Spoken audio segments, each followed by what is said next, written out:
Welcome back to the Character Corner on the MTR Network. This is your host, Chris and Deepam here. We almost fucked that up there. We are back here with another Character Corner. For those who are new to the Character Corner, we talk comic book characters. We go into a lot of their history. I think before this we did the Summers Brothers, so we were doing Scott and Alex Summers. We got lots of coming up, but we're now.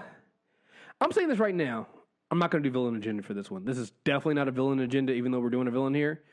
Everyone, mark your time. Mark the time down. The first liker is told. No. I actually have it in my notes that this is. I have an actually explanation as why Lex Luthor is not on my villain agenda. I'm excited now. I have it in there. So, in case you haven't figured it out, we are doing Lex Luthor here, and. I think this is gonna be an interesting one for me. The most diabolical hater of all time. Yeah, and that's why. That's literally why I can't do villain agenda for him. He is pure evil. He's just mean. I want to say, and this is weird. And we talked about this before. Beyond just the whole DC Unlimited thing, I'm not even, we already fucking know. I'm going to get a clip of me saying DC needs an Unlimited and just make sure you know how on the Insanity Check I cut in little, ad drops? Yeah. I'm going to start cutting in a little drop and saying, hey, wouldn't it be nice if you could get all the back issues of DC Comics on your tablet? Man, wouldn't it be nice to have a DC Unlimited? I'm going to do that so I don't have to keep saying it again. But beyond that, the biggest problem I've always had with going into these DC characters is it's just such a chore because DC and we even get into it here with Lex. They have so many stories that are not canon, but could be, and they restart histories. They do all this weird stuff. The other thing is when they do those off takes on characters, they'll start to incorporate things that worked into the character. So you're like, well, I like Lex Luthor. Well, what version of Lex do you like? Mm-hmm. Because we go through about 4 Lexes here. Yeah. And it just makes everything a really big mess. I will say this though, every version of Lex is terrible, and I don't mean that in a terrible character. Not Earth 3, huh? Not Earth 3. Alexander Luthor is not terrible. Wait. Oh, I guess that turns out terrible. He eventually turns terrible. That's a good point. You had me remembering. Wait a minute. Are we talking about the Alexander Luthor that, yeah, Final Crisis, yeah. For a while, though, man. For a while, he was my go-to, there's a Lex alt that didn't turn evil, and now I'm just like, nope, you're right. Yeah, it's just inevitable. And it's funny. So, in the character corners we've done, and I was thinking about this, Lex is the first non-meta superhero we've covered. I mean, next to Amanda Waller, and even with Amanda Waller, we kind of did her along with the Suicide Squad. Mm-hmm. So this is the first one we've had that literally has no real powers other than how evil of a motherfucker he can be. Yeah. And it's just I think, and this goes again to where I think who were the first one to do the villain agenda with? Was it Doom or was it Black Adam? It was Black Adam. It's Black Adam. It's where we watch it happen. If you listen to the podcast, you talk yourself into being on his side. It's amazing. Because they killed the man's family. There was a point there, right? Don't drag me down your. No, I take it all myself. But Lex himself, though, is just pure. He's motivated by one thing, and that's to kill Superman. Yeah, there's a version of Lex. It's right before New 52 started that kept his sister crippled. Isn't that the one where he showed Superboy? He showed Superboy that he could cure, and then took the cure back to say, "I can do this at any point." I've chosen not to beat Superman. It's so bad. And we'll get into this later on, but I think what is it is it the Black Ring? Yeah, the Black Ring where he literally wins. Superman's like, you've won. It's it. All you got to do is not try to kill me, and you have all the power you can ever want, And Lex literally looks at him and goes, nah, I can't do that. And it's just like he's motivated by that one thing. Like I kind of look at it like, and I think at one point I had the Wizard magazine where Wizard magazine used to do that one thing where they did verses. They did characters versus character, and they had I usually love those. And they had one where it was Doctor Doom versus Lex, and I'm like, that's actually seems pretty good. But I'm like, you know what? The thing about it is, you can make an argument for Doom not being that bad. He's bad, but you can make an argument for it. Like, he's motivated by the need to prove himself better than Reed. It drives him, it blinds him. But even I feel like Doom, and Doom can be petty. We've talked about this. Doom can be super fucking petty. The shit he does with Valerie, like he's fucking petty. All right. But even he has his limits. I feel like Luthor is petty, and he will always go too far. And it doesn't matter. Fair. That's fair. You know, and he just doesn't matter. And it's like he had the same he had the same blind like rage that Doom has with Reed, but it's far beyond that. And it's just, oh man, it gets me. And it's funny. I'm looking at it, and I think I had the perfect way. And again, another reason why Doom, he's not villain agenda to me. He's basically a smart Donald Trump. That makes it more villain agenda? Yes. No. Because villain agenda, I can side on a villain agenda. Oh, okay. All right. I can side on. Like, that's the thing about villain agenda. I can, like, Magneto, has a point. Black Adam killed his family, has a point, right? He tried to be good, has a point. Doom kind of has a point there. Kind of did save the universe, right? Lex, no. His whole thing, if you think about it, breaks down to him being obsessed with an immigrant getting more than what he believes he has. And the thing is, he stays with it. Like, he's so... Oh, it's super consistent. He's so consistent with his hate. And that's the thing I think that surprised me when I was going through all the different versions of Lex we see. It all ends back in the same place. It's all the same thing.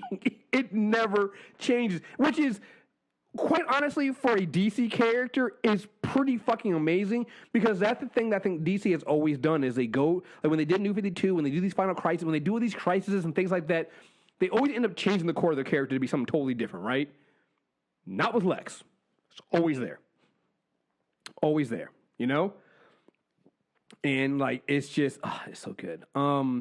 So before we go through the history, I wanted to pull out a couple, because again, like I feel like there's a couple stories that they do here with Lex that they're not canon, but I think it give a great representation of Lex is. The first one I think is the Lex Luthor Man of Steel. I think sometimes that one is just called Luthor. Mm-hmm. And it's not canon, but it's basically, I think it's 5 or 6 issues. And I think it's 5. Yeah, so it's 5 issues, and what I really liked about these issues is basically the story from Lex's point of view. Right. And even the way they draw it, they make it seem like, I think Superman has like this one time in the last issue that he talks to Lex. And that's it. One time? Yeah. But the way they draw Superman, they draw him super evil. Like they give him the Zack Snyder filter. Man. I'm telling y'all, Zach just reads these Elseworld books is like, I can do that. Like, no, stop it. Cut it out. And basically what it is most of the story follows Lex. In the beginning, it makes it seem like Lex is a good guy. Like he's building this science spire. He's doing all this stuff. And but as it goes on and on, you just see how evil Lex is. And it really kind of shows you that everything is kind of in his head. Right. Like he's developed. You said what? You got a complex. Yeah, he's developed this narrative about Superman.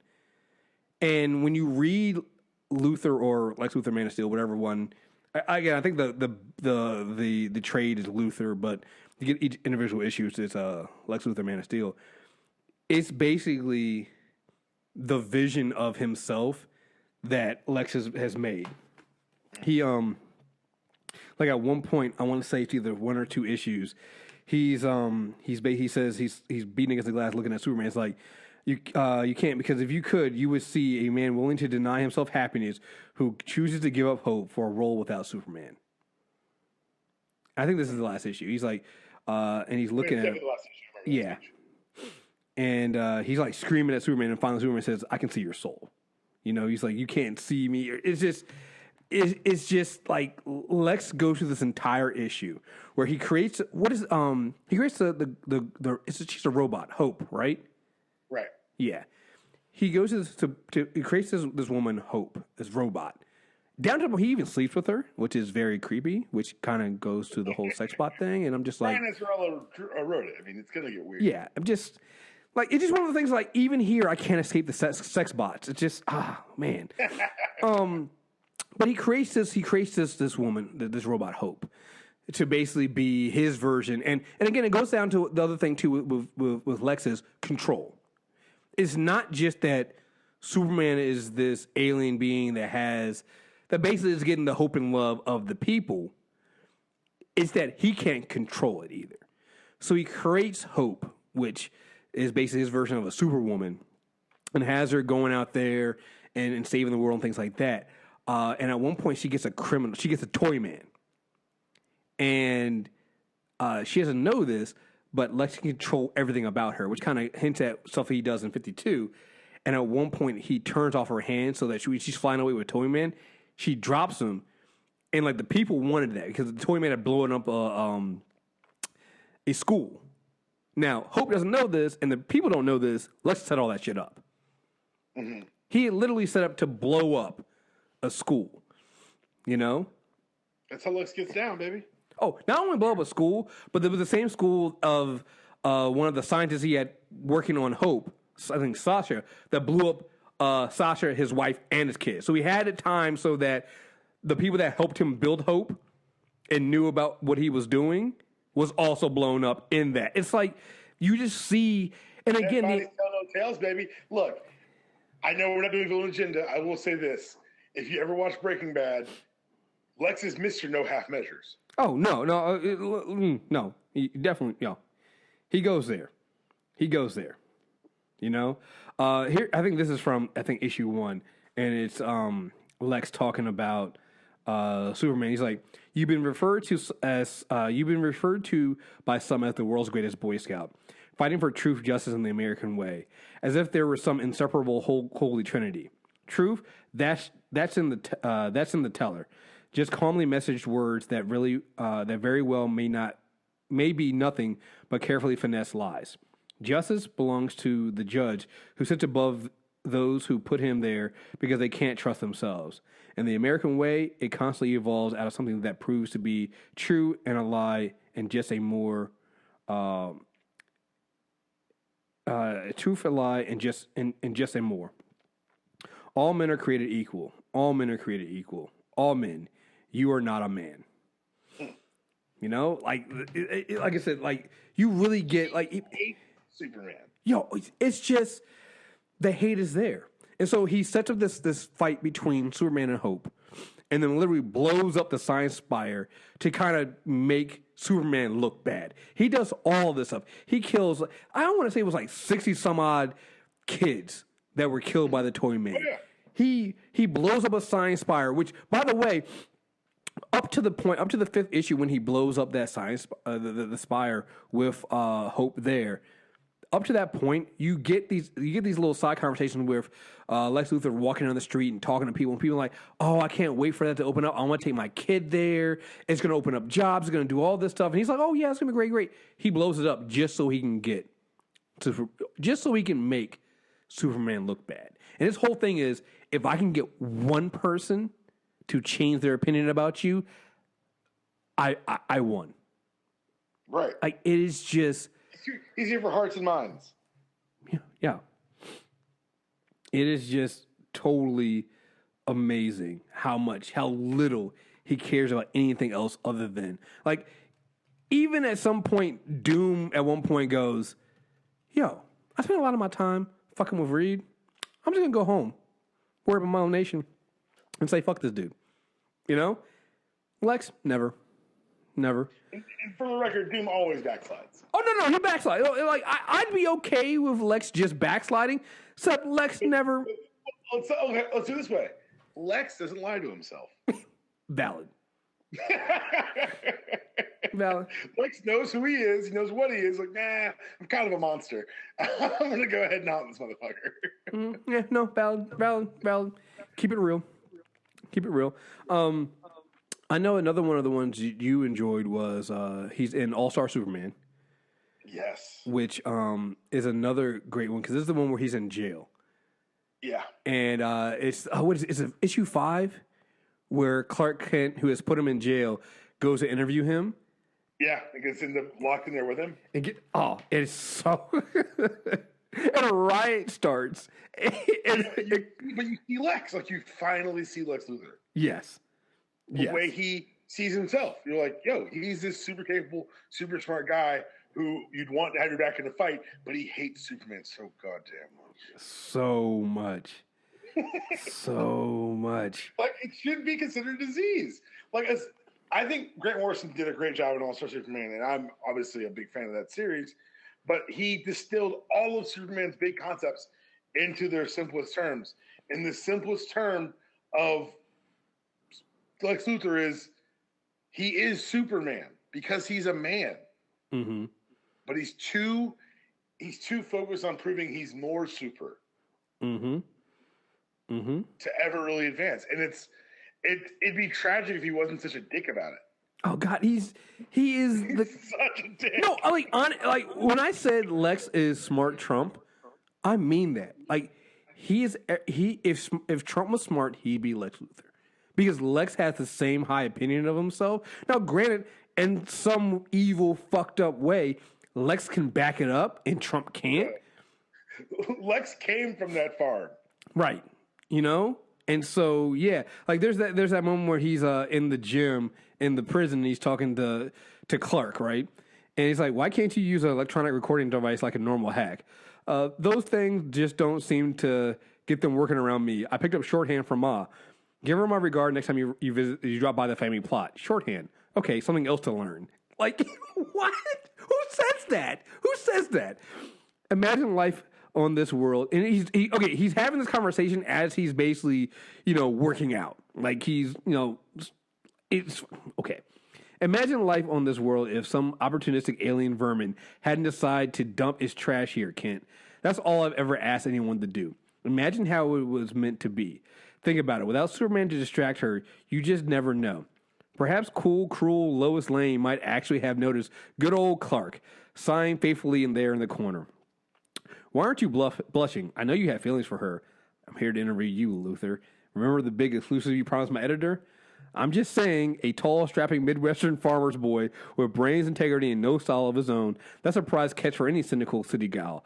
Throw in some weight training and the flabby physique of yours could even rival Superman's build. Like, mind you, okay, you have to see this panel. Because in this panel, they show you how much bigger Clark Kent is than Lex. Like, Lex looks like a small boy compared to Clark Kent in this image. And yet he's telling Clark that he needs to pick up some weight training and that he has a flabby physique.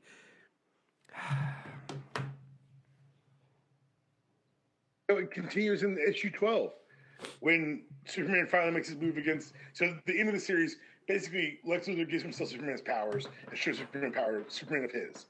And when they finally they wake Clark up, he's been knocked out. And they say, oh, we knew. He ends up shooting Lex with a gravity gun and says, we knew it couldn't have been Clark. You're way too big build to be Superman. He says, Clark's safe back in the Fortress of Solitude, right? Of course he is. Jimmy, give me the suit. Like, it's ridiculous. Oh, man. It's just... So, all right. So let's go through some of this history real quick. And like I said, we're going to rush through this. It's not going to... Can I read one thing from All-Star? Yeah, go ahead. Right. It encapsulates for me Lex versus Superman. It's at the end when Superman's powers are burning out Lex, and he starts to see everything Superman sees. Sorry, these new senses. I can actually see the machinery and wire connecting and separating everything since it all began. This is how he sees time, all the day. It's just us sitting here together, and all we've got. And it's amazing. Mm-hmm. Because you see him because he has that moment of clarity where he's like, "Oh God, everything's connected. We depend on each other. This is why Superman loves us." And then after Superman reveals that he did this to him, he slides back in. No, you're supposed to be dead. I had it timed. I saw how to save the world. I could have made everyone see. I could have saved the world if it wasn't for you. Superman replied, "You could have saved the world years ago if it actually mattered to you, Luthor." Oh, and that's the other thing too that you see throughout this. Like Superman always brings this up to Clark. I mean, to Lex. If you like, because Lex's whole thing is, and it's consistently done. If I wasn't so worried, if I didn't have to deal with Superman, if I didn't have to deal with this alien menace, I would be saving the world. And Superman always brings up, but there have been times when I haven't been here and you didn't. No one's stopping you. Yeah, like you could do it right now. You keep using, like, you don't care. It's not about that. Like, Lex has convinced himself that it's all about, that Superman is distracting him from a larger purpose. My purpose here is to save the world. I'm going to do this. But time after time, when he's given the opportunity to do that, between either going after Superman and staying on that path, or going and saving the world and being the bigger man and being the hero that he thinks he is, he always chooses to go after Superman. It's like, dude, you've had time. You've had the chances when he was dead, when he wasn't here on Earth. Like, there have been plenty of times for Lex not to do this. No, he puts time and resources into trying to destroy Superman. It's fucking ridiculous. All right, so let's go through this history real quick. Like I said, this is not going to be a long character corner because, like I said, it's pretty straightforward for after you get past this earlier part a little bit. Actually, it's not like. Because for Lex Luthor, there's stories and there's development, but by and large, he exists as an archetype of Superman, the most unchanging, unwavering force in all of comics. Yeah, it's like Joker. Like, there have been some different. Tell Joker stories all day. Mm-hmm. But I mean, and trust me, while the Lex stories are going to be fun, one day we will sit here and tell Joker stories, and it will be horrifying. Yes, yeah. So Lex first appeared Action Comic 23 in April 1940. Jerry Siegel and Joe Shuster were the creators of him. I believe the first, I like to think of the first appearance of Lex Luthor, and I have it written down here in my notes, is basically the stereotypical ridiculous comic book villain stereotype. Like, the idea that this guy is a diabolical genius, but he also just robs banks. It's so incongruous because, well, you got to also think back to the original Superman. So Superman originally was the hero of the people. And so while the later depiction of Lex Luthor would have been perfect as just a rich person who's evil, right? They decided not to do that and make him a bank robber. Yeah. I'm like, wait. You had a layup. And you blew the... And he has hair. Which will always be jarring. Red hair, And like I said, there are these stories here that you have with him, and this is the way they go. But John Byrne is really who redesigned the more. I think it's kind of weird because I want to say Gene Hackman's Lex is a combination of like the John Byrne look, but also he was also kind of the over the top stereotype. Actually, that makes sense because. It was the 70s, so yeah. And a lot of Lex is over the top. Like when you're going up toe to toe against the Man of Steel, your plans have to be large in scale. It can't be I'm gonna steal his cape. Like, it's got to be something ostentatious and big. And I think early writers had to go camp with it to make it work. And it's not that different from what those comics. It fit those comics at that time too. Exactly. I think later. Comics had it with a depth touch, which is what we say a lot, but I just really think it did. Because when you think of this era of Luthor, you're thinking like Challenge of the Super Friends, like the purple and green jumpsuit. Yeah. And what's funny is as we're gonna eventually, I think this is kind of the best way to do the DC ones is we find all the disparate parts and distill them into what we end up with today. Mm-hmm. Yeah. Particularly after Rebirth, and they tried to quote unquote refine the characters, because I would agree with the Dan Didio and Jim Lee's assertion that the New 52, in trying to be innovative, lost some of the core. Mm-hmm. So this New Rebirth initiative, like even this week in Justice League, they slipped Martian Manhunter back into Justice League history. Yeah, I saw that. And They're finding ways to like kind of they're finding their way when they should have had a plan in the first place. So I can't give them too much credit because you're like, it's the quarterback. Like he always seems to come back from 20 down in the fourth quarter. Hey, why is this team down 20? You're gonna ask that question too. Like it's a fair to ask. Was his play conducive to them being down by 20 points? And in DC's case, yes, they threw three straight picks to the defense. So one of the interesting things, yeah, they're always weird. The more you think about it, like, look, there's a bunch of unforced errors. No, there are, you know. And then we overpraise them for correcting the errors. We're like, wait, no one made you do that. Yeah. So here's the funny thing. So in 1944, Luthor was the first character in comic book history, and one of the first in fiction to use an atom bomb. And apparently, the State Department, the U.S. Department of War, asked the story to be delayed to protect the secrecy of the Manhattan Project.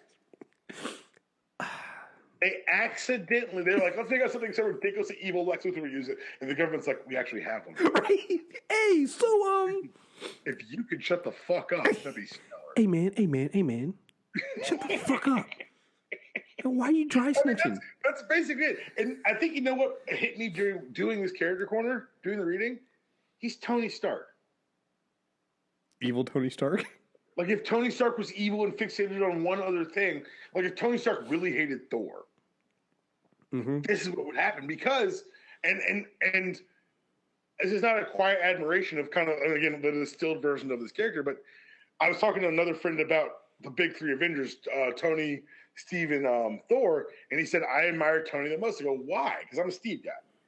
He said, because Steve Rogers was injected with a serum, and Thor's a god. Tony Stark walked in a room with a bunch of spare parts and made himself equal to them. He basically took a bunch of Legos. But the thing is, if you take things away from, like if you take the hubris away from Luthor, you'd admire him. Yeah. Like, you look at his story, pre-crisis, post-crisis, it's whether you have him grow up in the slums of Metropolis or in Smallville, he always starts from nothing with an abusive father who discounts him at every turn. Yep. On its face, it should be a good story. He ascends to the presidency, Chris. Yeah. He loses the presidency due to an arms deal with Apocalypse. But he ascends to which, by the way, I'm not saying art's imitating life or life's imitating art, but Russia's Apocalypse, right? Look, man. Reading this, first of all, you guys don't understand. We delayed this character corner like 4 times. All right, one at least was my fault. One was his fault, I think. Part of it was just because, and I didn't have any problem with it because I'm like, this is getting too close to home. Reading some of this shit because it really was like reading some of this shit. You're like, oh man, so Lex did this, like. No bullshit. And we're jumping ahead with this one, but when you read, I think it's like The Secret Files of Lex Luthor. Well, I was going to go to Public Enemies, but yeah. Well, no, you eventually get to Public Enemies, but before that, the Secret Files one covers what made Lex want to run for being a president, and it literally is basically like he wanted a way to stick it to fucking Superman. Which is literally what Trump did. He ran for president to try to stick it to fucking Barack Obama. It is so fucking close. And I'm just like, God damn it. He really is. He fucking smart Trump. God damn it. It is. He really did vote for a goddamn supervillain. I mean, y'all listening to the global, y'all. Yeah. It's just, thanks for the download. So fucking crazy. So I want to say that the origin for this point was, he was a young aspiring scientist who lived. He was in Smallville at the time, a Superboy, right? Wait, is this okay? Is this pre-crisis? This is still pre-crisis. Yeah. The pre-crisis, yes. He grew up in Smallville alongside. Which, by the way, this is the other thing that's hard to do. Like we talked about in the Wonder Woman character corner, where sometimes Wonder Girl is a separate character from Wonder Woman, and sometimes they're not. They wrote these Superboy stories because they felt that the grown-up Superman was not relatable to children. That Superman was flying across galaxies and pushing planets. They said, no, we need a teenage analog. And as opposed to creating, I don't know, which, by the way, creates continuity problems later, all over the map. They start retro-writing these entire adventures of Superboy of Super. They actually call it Vintage of Superman when he was a boy, Superboy. It's DC publishing history is ridiculous. It's ridiculous. It is like, and you know what sucks about it is because there are good stories there and the good characters there. But it also goes back to when we think about what's going on with DC in the movies and stuff like that. You start to understand like how much problems they have, and it's like, what character do you pull from? And then it makes you start thinking that maybe your best thing to do is not do a cinematic universe because, like you said, you've made just such a mess out of everything you've done. Like even now with Rebirth and people giving credit to Rebirth, and we were talking about it before, like even that has changed so fucking much. You know, so it's like, what are we doing? You're putting continuity that you created 6 years ago.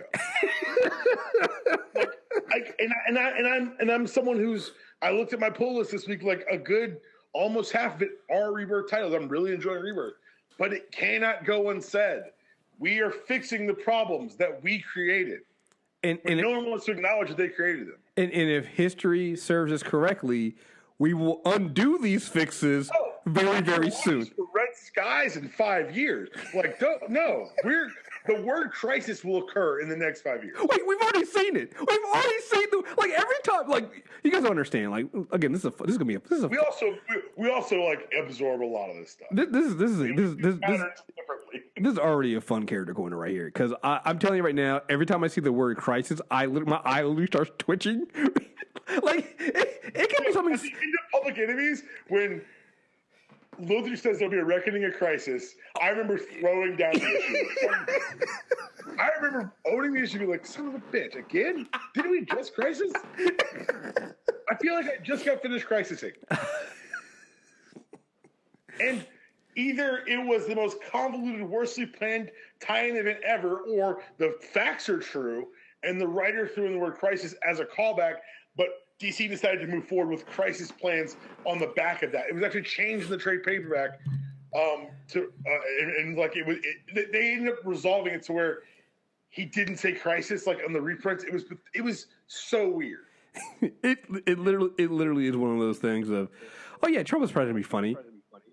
Oh no, he's actually gonna run for president. That was a joke. No, don't run that. Don't do. Oh fuck. Damn it, they actually did it. Shit. The more I read this Lex stuff, particularly the pre-review 2 Lex stuff, where he was okay. So let's do this. Let's talk about the iterations of the character because you were handling the Golden Age stuff, right? Yes, that was the Golden Age stuff. Actually, that's probably Golden Age and Silver Age because was there that much of a difference between Golden Age and Silver Age? Cause I know the big redesign was John Byrne, and that I guess that would be Bronze, right? That's 87, yes, that's Bronze Age. Yeah. So I'll just touch on some of the gold and silver stuff real quickly. In your head, when we say Lex Luthor, your brain goes to the swampy hideout of the Legion of Doom that looks like a skull because we all watch Super Friends. Go with that feeling. That was Lex Luthor for the longest time. Like straight up villain. Like this guy was a super villain.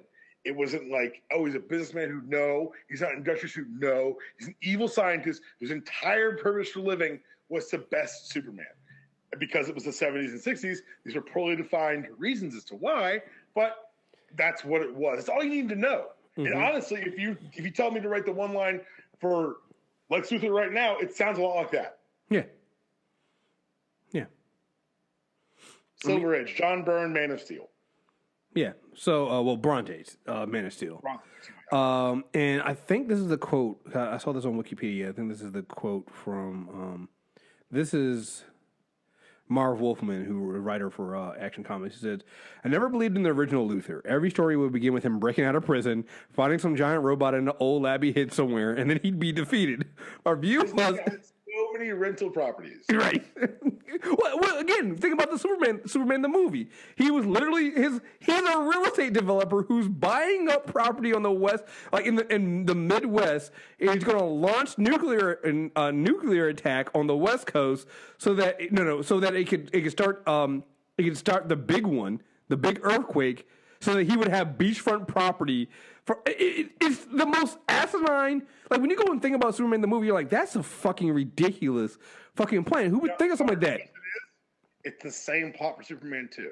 Or Superman Returns, excuse me. It is. They're both Lex Luthor engaging in an illegal land grab. Yes. Like, it's not like, oh, I'm going to take over the world, I'm going to kill Superman. It's like, I bet I can flip these houses like a motherfucker. Like, that's his plan. Yeah, and look, like we're laughing at this and joking about this, but this is the prototype of a villain at that era. Like, your villain did crazy shit like this. It didn't make any fucking sense. That was an homage to turn into a cover band. That was fucking terrible. Brandon Routh is wonderful, and I finally watched it again. I get it. Brandon Routh he could have been a Superman. He could have been Superman. Bad movie. Go ahead. Yes. Sorry. So anyway, I also thought later that Luthor would. No. So my view was that if he could afford all these labs and giant robot, he would need to rob banks. How about that? I also thought that Luthor should not have superpowers. Every other villain had superpowers. Luthor's power was his mind. He needed to be smarter than Superman. Superman's powers had to be useless against him because they couldn't physically fight each other, and Superman was simply not as smart as Luthor. And that's what you get. So John Byrne redesigned Lex Luthor from scratch and intended him to be a villain that was basically, he was an evil corporate exec, which again, like, and I think that's the other thing too that was really great about Lex. When you look at the iterations of Lex, they do typically follow the real world, because again, like Wolfman was saying here, the design of Luthor was to basically fit, be somebody without superpowers that could be a match for Superman. So basically, as you went through the different eras, Lex's the depiction of Lex kind of followed who the evil person was in real life. So in the 80s, that's the time, the evil corporate exec, right? Makes sense. Like, people would think that when you think evil in the 80s, you think those those evil corporations and evil execs who didn't give a shit about anybody else, and that was Lex. I want to say, was it issue 2 where they figure out he's told he's running a calculation and he figures out that he's told that Clark Kent is Superman. I think it's issue 2. And so first thing about this is I'm reading these issues, and the thing about Lex and Man of Steel, he's very Weinstein like. There's a one of the developers who's working for him. He basically invites her to his room. Let's see. Here it is. He's talking to her. It's like, and for you, Amanda, I'm well pleased. You may join me tonight for dinner. Not will you join me tonight? You may join me tonight for dinner. I'll send you someone around to your quarters with a selection of gowns for you to choose from, and someone to do your hair for you. He's like, oh. Thank you, Mr. Luthor. I'm honored, of course, but I have a prior engagement. Perhaps some other time. He grabs her hands and slaps his hand down on hot. Perhaps you do not understand, my dear. I said tonight. Yo, like Lex, and I guess this is like a writer trope that I'm glad we kind of got away from. But in volume 2, issue 9 is my favorite Lex Luthor scene of all time. It's the waitress. Mm-hmm. Go ahead. Well, actually, before you get that one, to finish this up, he later on basically has sex with her. She wants to leave. Like, at certain points, she wants to leave. She wants to go home. He will not let her leave. Then there's another panel later on that shows her at Luthor's place in her nightgown. Like, she ended up having to sleep with Lex Luthor. Like, this is a Weinstein environment. It's a rich, powerful man. Exactly what it is. That forced himself on a woman. I'd be interested to know if they wrote it that way on purpose or if this was just the time. But I think they did. It definitely did, because they wanted him to be a villain. You have the villain do as villainous things as possible without him thinking that he's a villain. Like, and like I said, to me, this is 1986. And to me, when just thinking about, it was so weird reading some of this stuff, thinking about how relevant it is to today. I'm like, shit. I'll go ahead with number 9. I want to make sure I get the whole page. I'm going to pull it up here. Lex basically goes to a diner. It's about 500 miles outside of Metropolis. He sees a waitress, and he offers her $1 million to spend a month with him. It's not what he does. It's how he does it that make Lex just the slimiest, creepiest person of all time. She, of course, gets mad. Calm yourself. You're reacting emotionally, not logically. I do not make this offer lightly, Jenny. Look around you. Your place, your job, your place in the world. Should I tell you the story of your life, Jenny? Past, present, and future. You were born here, weren't you? Not more than a mile from the spot. You grew up in the shadow of that sign up there on the highway. The one that says Metropolis, 900 miles. You were a bright child, even precocious. You sang all the time. In grade school, you danced in the school play. You were a sunflower? She meekly replies, a butterfly. A butterfly, of course. High school cheerleader, most popular girl in the school, dated the football hero, married him. No further education for either one of you. After that, couldn't afford it. And now you're 22, with a husband and a house and a mortgage, and someday 3 or 4 children. A television set that show you the world, a highway sign to remind you of your dreams. 900 miles to Metropolis, Jenny. 900 miles to tomorrow. $1 million can buy a lot of tomorrows, Jenny. It can buy 1 million tomorrows. All it will cost you is 1 month. Think about it, Jenny. I'm going to wait in my car for exactly 10 minutes. Think. The next panel is the whole diner looking stunned. And she looks at the phone. She looks outside. And she picks up the phone. The next panel looks like there's being driven away. You waited a lot longer than usual, boss. Almost the whole 10 minutes. This one needed extra finesse, Cynthia, the extra tantalization. She seems somewhat stronger moral fiber than some of the others with whom we played this little game in the past. The results is all the same. Jenny Hubbard will never know what her final choice would have been, and that question will torment her for the rest of her meaningless life. Now, on home to Metropolis, Cynthia, back to the Project Overlord. Holy shit. It's an evil son of a bitch, yo. Yo! Like, that's so evil. Evil son of a bitch. But it's in its defense, it's so well written. John Byrne's a genius. And just to be clear, I'm sorry. The stuff with Superman finding out, Lex finding out Superman. That's Superman Volume 2, Number 2. The John Byrne, the Man of Steel one, he didn't show up until issue 4, and that's when he basically. So your first appearance of Lex in the 80s under John Byrne is, I think it's Man of Steel issue number 4, and Lex basically sets up his own boat to be hijacked, and he's betting that Superman's going to show up, and he literally tries to buy off Superman. Mm-hmm. Should be bodyguards, like come here, bodyguard. Yeah, how much do I owe you? Basically, he says. It's like no, it's like that's not what this is. Let me see if I can find this. It says, let's see. He writes him a check. Superman says, this is a check for $25,000. I don't think it's a retainer, Superman. You're on my payroll now. Enjoy. I'm sorry, Mr. Luthor, but there must be some misunderstanding. My services are not for hire. Nonsense. Anyone in Metropolis works for me. You're far too valuable a resource to leave undirected. Not that you were really needed here, of course. As you can see, my security team was quite capable of handling the situation. Lois says, your security team, where the hell were they when this all was going on? Wait in the wings, Lois. My advanced security team suggested something like this might happen. You knew about this? You allowed it to happen? Not absolutely, of course, but my South American holdings have had some small problems with these people. My informed sources relayed the information to me that this particular cadre might launch its hijacking attempt against the Queen. I ordered them in to hold back so they might see what this Superman could really do. Like, I endangered a boat full of people to see what this Superman could do. And then doesn't care about saying this out loud to everybody. The mayor literally deputizes Superman at that point to put Luthor, under arrest and take him to jail. The end of the issue comes back and he's like he doesn't, because he's Lex, he gets out. He says, the most important message you ever hear, he's talking to Superman, and quite possibly the last. You made a mistake, Superman, a big mistake, a potential fatal mistake. I run this town, Superman. Metropolis belongs to me. The people are mine to nurture or destroy as I see fit. And they've forgotten that. They looked at you with your costume and your flashy superhuman powers, and they've forgotten who their master is. Who is number one? And I intend to remind them, Superman, I'm going to show them that you're nothing, Superman, a cardboard cutout.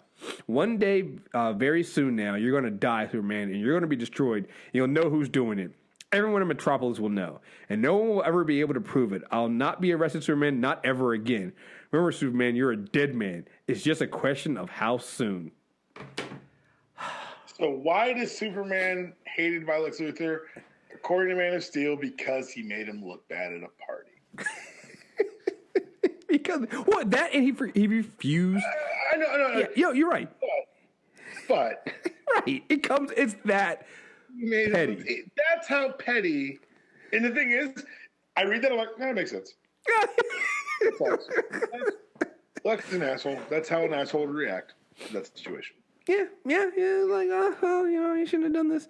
And then in Superman Volume 2, before that issue number 2, where he finds out Clark Kent and Superman, this is where there's Metallo, and he takes the he captured Metallo in issue 1. In issue 2 is where his scientists are trying to figure out how to remove the kryptonite inside of Metallo. Mm-hmm. And they're like, yeah, we're having a hard time removing it because it's like part of him. They're like, nonsense. He reaches in and just rips it out of him. It's like, that's all you had to fucking do. It's like, what was the holdup? Yeah, he's like, I don't understand why you guys are waiting this long when all you had to do was literally rip it out of him. Well, we were kind of, no, don't. That's not. We didn't want to rip it out of him. No, yeah, he did. Yeah. So at the end of that issue where he, they're running a computer program. They've gotten like drones that kind of follow Superman around. They kind of run simulations. They're running against Clark Kent and everybody else around him to see who was Superman. So, and I think the woman's name is Amanda. She says, "Oh my!" It comes up and says, "Clark Kent is Superman." She goes, "Oh my goodness, that would never occur to me. And yet, given the body of evidence, it's so logically, so flawlessly logical." And Lex is sitting there. He goes, "Logical? Is it? To a machine, perhaps. Yes, a soulless machine might make that deduction, but not Lex Luthor. I know better. I know that no man with the power of Superman would ever pretend to be a mere human. Such power is to be constantly exploited. Such power is to be used." She says, but if the data is reliable, you have failed me, Amanda. This conclusion is utterly useless. Remove it from my computers at once. Then remove yourself. You have no place in my organization for who cannot see the obvious. Which is the most ironic thing ever. It is this. Well, because all of us are like, it's obvious that you see why Lex can't accept it. Right. Because he explains it perfectly. Like, from Lex's eyes, that made sense. But yeah, and if you go back to the Lex Luthor Man of Steel thing that's out of canon, I mean, and granted, these are not done at the same time. He's explained there too, like, Lex has built up this whole. You ever been somewhere? And I'm just saying, not just you, but to anybody who's listening to this. You ever have somebody you've never met, really, but you don't like them, and you've built this whole reason for why you don't like them in your head. And then when you find them, but everybody's going, no, but seriously, it's a good person. Like they're not like what you're saying. It's like, no, I know. This is it. And people are like, no, seriously, this is not how it is. It's all in your head. That's what Lex has done. He's literally built this way that the only way he can reconcile Superman is the fact that Superman is an alien. That Superman doesn't understand what it means to be human. That Superman, he's basically projecting himself on the Superman because he knows if he had the power of Superman, he would be exploiting it. He wouldn't be doing the noble thing because he doesn't know what the noble thing is. And so he assumes that any person with that kind of power would be as evil as he would be with it. Right. He imagines what he would do with the power, and he can't reconcile it with what's actually being done. Right. In this era, I believe this is also around the time. So he, yeah, so this is a Bronze Era. So this is when he has the kryptonite ring, and he steals. He's wearing it on, I think, his right hand. Mm-hmm. And at this point, like, there is not believed that kryptonite is people believe that kryptonite is only dangerous to those. So prior to this, Luthor sent. He tried. Like, this more bizarre comes from the failed clone. Like, he tries to find all these different ways to attack Superman. And the reason Luthor stays out of jail in this period is because Superman will not testify against him because he has to reveal his identity. Mm-hmm. Now, the ring.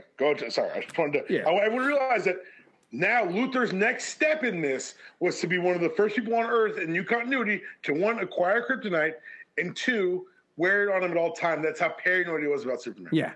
He literally fashioned it into a ring and wore, I believe it was on his right hand, at all times. Like, that was his deal. And eventually you find out that kryptonite actually is radioactive and dangerous to human beings. So prior to this, radioactive poisoning towards people who weren't Kryptonians wasn't a thing. Right. Spoilers, it's a thing. Yeah. You know what? But again, you know what's funny about this? It follows along the lines of how we learn things in science. You're like, oh no, fuck, asbestos. There's nothing wrong with that shit. Put it in every fucking thing. Lead? Oh fuck yeah, put it in your fucking paint. You know? 2 cigarettes a day will keep the doctor away. Right. There's nothing wrong with it. Feeds into the history of Luthor, because if he wasn't so Superman, if he wasn't so Superman, literally would leave him alone if he left Superman alone. But because he's so focused, he gave himself cancer. Literally, right. His anger turned into a cancer that's starting to consume him. Right. I mean, yeah. Sorry, but yes, he gives himself cancer. Again, we get into some of the weirdness with Lex. He literally creates. There's a clone. He puts himself into a clone of himself, and then walks around as his. He goes robot hand before that. Oh, sorry. Yes, we get robot hand. He does. Remember, he went full body. Yeah, full body. He just go fake hand. He went fake metal hand under a black glove. Yeah. Now, right. There's nothing ominous about that. Now. He then fakes his own death, like you said, and puts himself into a clone body. I want everyone to take note of the name of the plane he's in when he dies. A jet he designed, the Lex Wing. Now, I'm not saying that this is the reason that Batman has so many bat-themed vehicles. I am saying Lex Wing's a dumb name for things. No one would have bought that, sir. And that's another way he's very Trumpish. He puts his name on fucking everything. How do you know it was my robot? Motherfucker, you signed the inside. Well, I wanted you to make sure it was mine. Everything inside of it is there, yes. So he fakes his death and is cloned by the good people at Cadmus Labs. This will come into play later. Into his own son, a red-haired Australian man named Lex Luthor 2. Look, motherfucker. If I'm raised in secret and in hiding in Australia because, quote unquote, there are too many corporate enemies out there, whatever, great, whatever loose cover story you've got, maybe not name yourself Lex Luthor 2. Lex Luthor 2. And then, again, his hatred of Superman betrays him in that. Like, this is literally you gave yourself a new lease on life. You have literally been reborn, and you still can't stop fucking with. Like, there's that. Isn't this around the time they do the Lex Luthor 2 and Supergirl miniseries? Okay, so that romance happens right before Doomsday, right before they kill Superman. Yes. So yes, he then seduces Supergirl, who, and I want everyone just to hold on tight and trust me for a second. It's not Supergirl. Yeah. It's a protoplasmic life form that came to Earth, used collective memories of Supergirl to build itself into a body of Supergirl. Well, here's the thing: we've never done Supergirl, and we never will. Never fucking will because it's Matrix for the Pocket Universe. Eat shit and die, fake Supergirl. I'm not covering that. You can't. Yeah, no. With DC, this Supergirl in less than a minute. And go. So, in a pocket universe that's not inside of a universe, but kind of like adjacent to it, 3 Kryptonian criminals escaped the Phantom Zone, came to Earth. Now, there's a Superman's reality because Superboy died when he was a child before the criminals escaped. Lex Luthor didn't go bad. He interacts with this artificial life form called a protoplasmic matrix. He creates a red home woman who resembles his love, Lana Lang, gives her Superman's powers in his image. She then escapes from the Matrix universe, finds herself drawn to the Lex Luthor of our time, and then create Supergirl. We have to draw a line somewhere when it comes to DC characters, and I'm drawing the line at fucking Supergirl, guys. Sorry. She came to our reality to bring our Superman into the pocket reality to fight these criminals who Superman, no shit, killed in the 90s. No one remembers this. He went into a pocket universe and he killed 3 supervillains.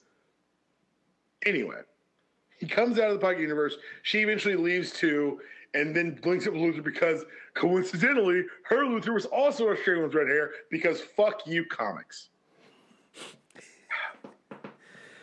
That's about it, right? I think I covered it in most of it. Yeah, no, you did. I covered this part. Because then she becomes an angel, and I shit you not, she does become an angel with flaming wings and everything. DC Comics are weird. Yeah, they're fucking weird. He has a horse named Streaky the Comet, who is a super horse, who's actually a man who was turned into a horse, and she used to date him. Let's just stop here, guys. None of that, Google all of it. None of that's a lie.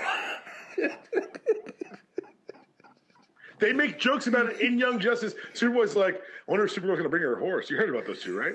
Like, let's move on. Sorry. Matrix is like a big point for me because I started reading comics. I got back into DC like with Kyle Rayner and like the Dead Superman. So I was like, oh, Supergirl. Wait, why is it a puddle of goo? And I had to ask a lot of hard questions at like 10 years old. I'm sorry. Like I said, man, DC Comics gets fucking weird. They're fucking weird sometimes. How weird does it get? So here's how weird it gets. Oh, Lex Luthor's clone body starts breaking down because clones. In an effort to win the day, he burns down Metropolis.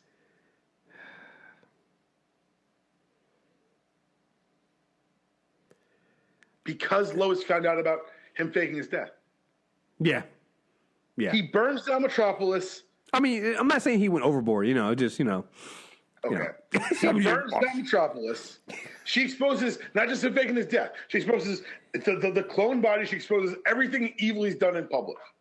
And burning down Metropolis, the demon Neron comes to Luthor and says, "Hey man, I'll rebuild Metropolis and we'll give your body perfect health if you just sell me your soul."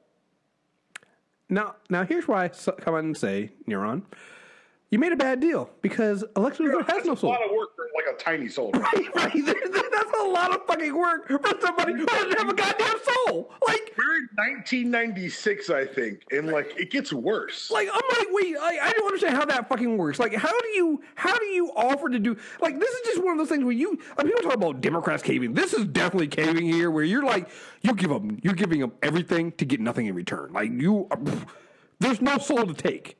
Let's take a step back and a meta look at what's happened here, because the other part of the deal is he would restore Luthor's body to vitality and to how it was before it was cloned. He then came back, was acquitted from all crimes because he claimed that he'd been kidnapped by scientists replacing him with a clone. Which, by the way, this is a recurring theme with Lex. My clone did it is actually a legit defense for Lex often. This is the only time he faked it. Well, the other times it legitimately wasn't him. You're right, actually. Well, no. I think he does it. Doesn't he kind of do it after the presidency? He pins Mockingbird. Yeah, okay, that's fair. Yeah, he uses one of his clones as a fall guy. But to be fair, that clone was a piece of shit. No, he was. It's fucking weird, people. It's fucking weird. Specific evil shit that he pins on the clone, but that clone deserved to have shit pinned on him. Well, so, you know what it reminds me of? You know what that's like? You know what it's like? It's like, so I got my car. I got rear-ended, right? It's a small scratch in the car, right? But they had to replace the entire back end. So when they did, I was like, well, yeah, that other scratch was there too. That's kind of what it was like. Well, if the clone's already dead and taking like 60% of the wrong things I did. Wire. Another pit sandwich, I go a couple more murders. Yeah, why not?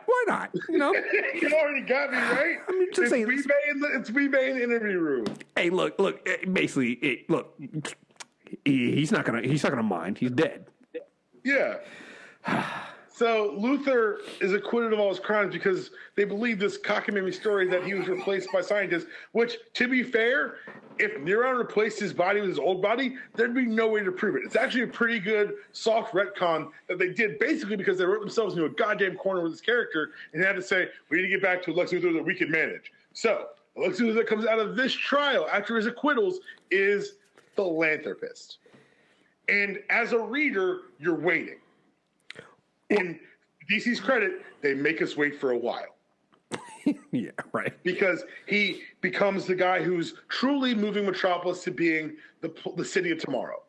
And go ahead. Well, I was going to say also, because like we were saying before, tracking with society and who we look at the real bad guys around this time, you got to think about this is also the time when we're getting a lot of philanthropists who are these billionaires doing all this stuff, and people started making these movies and things like that about how, well, what if the guy you think is really just a good guy giving all his money away and doing all this stuff to make better things, what if he's really the secret evil really bad guy, right?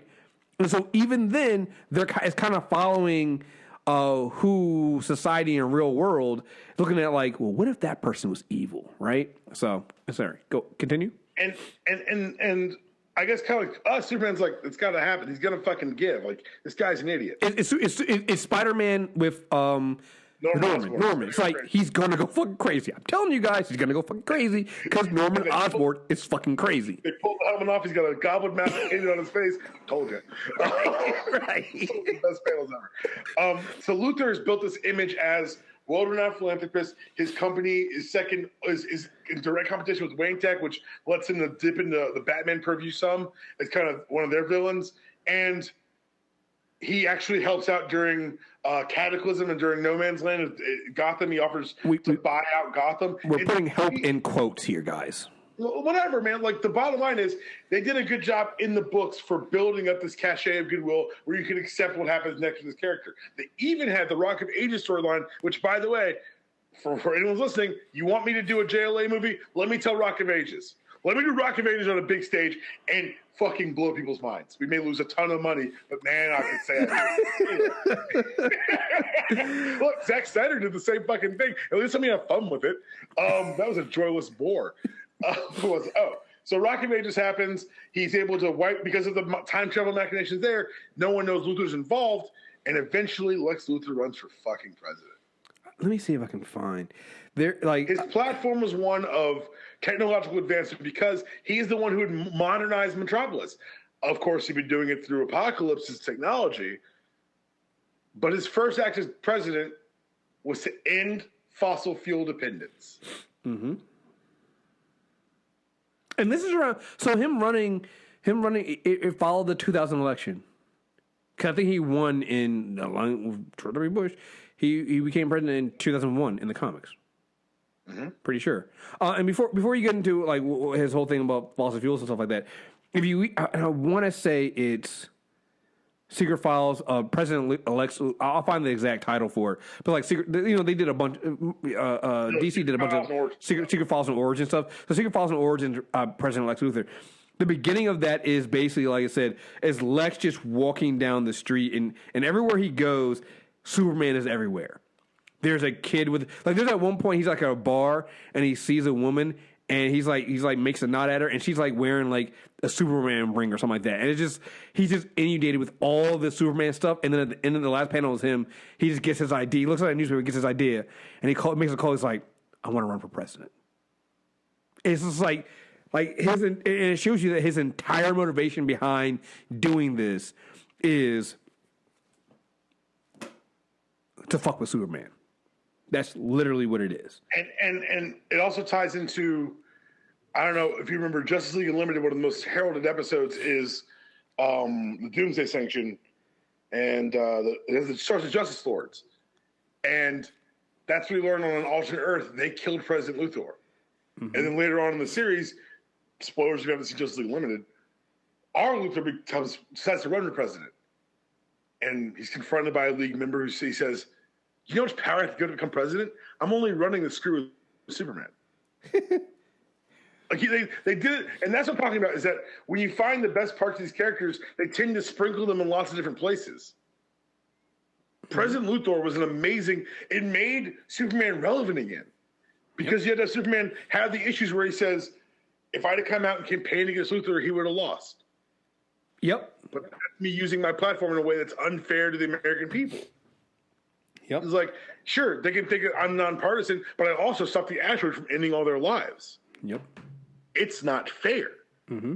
So one of the more heroic things Superman does is not intervening and watching Lex Luthor win in a fair and free election. Mm-hmm. And early on, like you said, President Lex, he's kind of about it.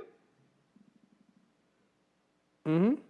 The previous administration had mishandled everything in Gotham so bad he had nowhere to go but up. Yeah. I'm going back and reading because again the Secret Files thing is it's a bunch of little short stories. So the one who the one who did the story for this called The Why is actually Greg Rucka, and the woman has a Superman tattoo. That's what it was. He like sees her, he makes winks at her, and sees a Superman tattoo. He just gets up and walks away. Gets hit in the head with somebody. Like it's just everything up like that, and he sees a pitch. He sees a newspaper. And it says "President's Race Heating Up," and Superman's on the cover, and he starts smiling. I think it's his first smile. You see all these panels. It's Luthor. Call legal and tell them I want to run for president. And the rest of it kind of to be noted in the activity, because I want to bring this up because it pays off in Public Enemies. He actually, after he makes his bid for Gotham and Bruce Wayne stops him, he frames Bruce Wayne for the murder of Vesper Fairchild. Yes. Yep. So he's made two very powerful enemies. Yes.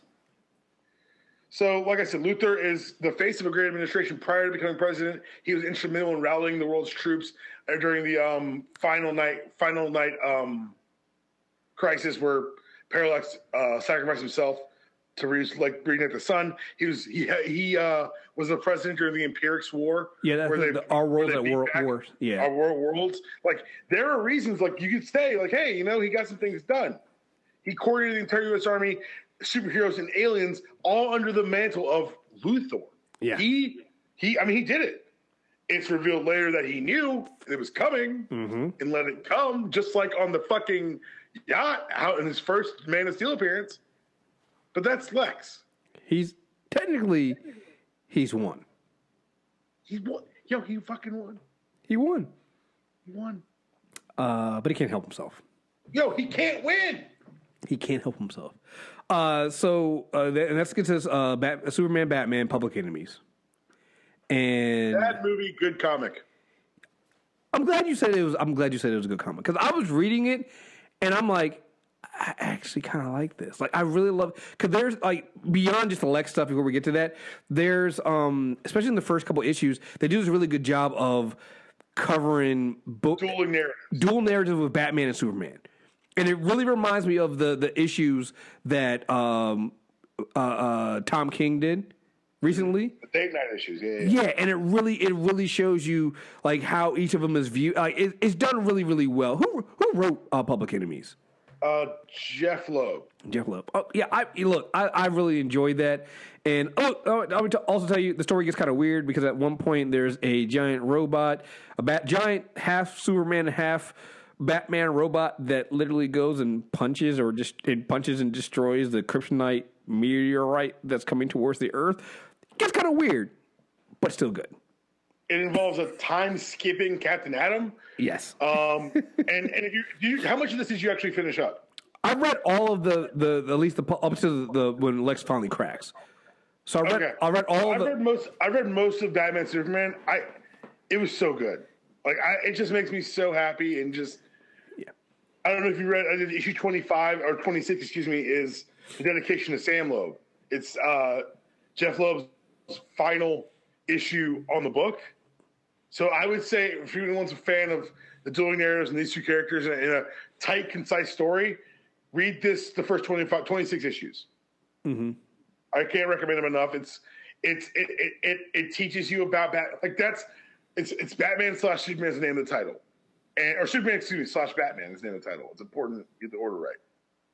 But it's just so for me, and the Ed McGuinness art in the first arc. Yes, it's just so clean and so. I don't know, man, I'm a huge fan of it, man. I'm a really big fan of this run because you get, like I said, the Public Enemies arc where Luthor has to deal with the fact that he's the one who brought the Kryptonite asteroid here, and it ends with him in the fucking battle suit, which I never thought I'd see in DC Comics again. Oh yeah. No, so before we get into more about what happens with the Lex stuff, I just want to read the first panels of Batman because, like, I read this and was like, oh, this is actually pretty good. So it starts, and each panel kind of goes from Superman to Batman. So it's like, the dream is always the same. My parents, Jor-El and Laura, put me in a rocket as the planet Krypton breaks apart, and it shows you a little image of baby Superman. Then you get the Batman panel. It's like, the night always begins the same. My parents, Thomas and Martha Wayne, take my hand as we leave the theater. Then back to Superman. I can only imagine how difficult it was for them to send their only son into outer space as their world died around them. Then back to Batman. I can only imagine the fear that gripped them when the gunmen stepped out of the shadows, knowing that these were their last one was alive. Back to Superman. I don't know what I actually remember of, or if it's just what I pictured in my mind. The planet shattered around me, the colors of the brilliance of the universe are being delivered to me. My future out there, and the a great unknown. And then back to the Batman ones. I'll never forget the sound of the gun firing, the tiny pieces of metal ripping through the only two people I ever loved. The blood, the acrid smell of gunpowder, my future going black before my eyes. The rocket landed on the cornfield of Jonathan and Martha Kent's farm. This was Smallville, Kansas, on the planet Earth. My parents, then back to Batman. My parents lay in the streets, bleeding to death. It seemed like hours before anyone came to help. This was Park Row in Gotham City. They call it Crime Alley now. Then back to Superman. Suddenly in the dream, I can see myself older as I watch my mom and pa come into my life. At that moment, my childhood began. Then with Batman, unexpectedly in the nightmare, I can see myself alone as I watch my mother and father leave me forever. At that moment, my childhood ended. Then you get the pictures of Superman. My parents taught me to side with justice. I came from another planet with powers and abilities far beyond those of other men. I'm known as a hero, an inspiration, a champion. It's been a good life. Superman. My parents' killer was never brought to justice. I cloaked myself in the very shadows the gunman used to hide his face from me. I'm known as an urban myth, a frightening creature, the boogeyman. It's not a life I would wish upon anyone. Batman. Come on, dog. Come on, man. Like, I read this, I'm like, man, I love this. That's a 25 tight issues, man. Come on, man. Like, is that kind of shit that again makes you go back and like, yo, what the fuck were you guys thinking, DC? Like, yo, you want to slap Zack Snyder? Like, what? And you made that? This man does this. You made that. All right. Like, all right. It's there. But anyway, so what's going on is there's this huge kryptonite meteorite heading towards Earth that people are thinking it's going to destroy Earth. And of course, it's kryptonite, so people assume also because the president said so. I'm about to say, no. Let's be clear about this, all right? People did not assume that it was Superman.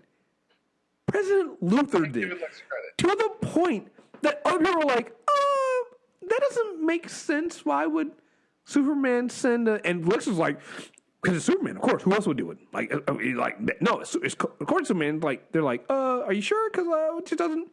Nope. And then he goes on air and then tells the nation that it's Superman that does it with no proof. He has no proof. And so that's when you get... they decide they're going to try to take Superman in and Batman in, and it just... it doesn't go... Yeah, no. What was the issue? I love the issue where it was Captain Marvel and what's his name and Hawkman come to take on Superman and Batman, and I love how they handled that. Like that was a good fight between the two of them. And what ends up happening is they show up with Luthor, and Luthor puts the battlesuit back on because Luthor's fucking crazy. No, he's also been injecting himself with liquid kryptonite. Oh, yeah, I'm sorry. We forgot. I'm sorry. We forgot about this. Yeah, in between all of this shit going on, like President Lex Luthor, who has he has his own team of superheroes. Like it's what is it? It's what was it? Captain Atom. He made them basically public enemies. Yeah, he has his own team of superheroes, though. But Batman, because Superman illegal to be arrested, and Batman's obviously aiding and abetting him. So after they beat back all the villains who were coming after them, it's Major Force, and I'm going off memory now, Major Force, Katana, Green Lantern, John Stewart, Power Girl. I think that's it. Yeah, I think so. And they basically chase him to Tokyo and try to fight Superman and Batman, and it goes about as well as you think. Yes. Oh, and These also are the champs for a reason. Also, we at this point this also I think sets up Final Crisis. So you also have the older Earth 3 Superman shows up every now and then. So they kind of set up that as well in there. But yeah. So but between all this stuff, even with all this shit going on, Lex is also injecting himself with liquid kryptonite to give himself Superman. To increase the crazy. Because fucking why not, right? Right now. And again, here at the time, Superman and Batman are literally trying to save the world because they've gone with the new Toy Man to try to figure out a way to try to stop this meteorite from showing up. I gotta keep remembering this is not a comic book club; it's a character club because I just want to read panels from this thing. Yeah. But they have nothing to do with Luthor, so let's move on. No. Go ahead and read it. Go ahead, fuck it. It's a good series. We read it. It's when they're facing down the heroes who are sent to capture them. They start whispering. I say go with Plan B. They can be expecting that. Yes, that's what makes sense. Are you up for this? You make it sound like we have a choice. I could fly you out of here. That's not an option. I say we go with Plan B. And Plan B is to beat them all. It's amazing. But these are no slouches. Major Force and Captain Atom are serious heavy hitters. Black Lightning's there. John Stewart. We've got a Green Lantern, Starfire, Katana, and they whoop their asses. No, they do.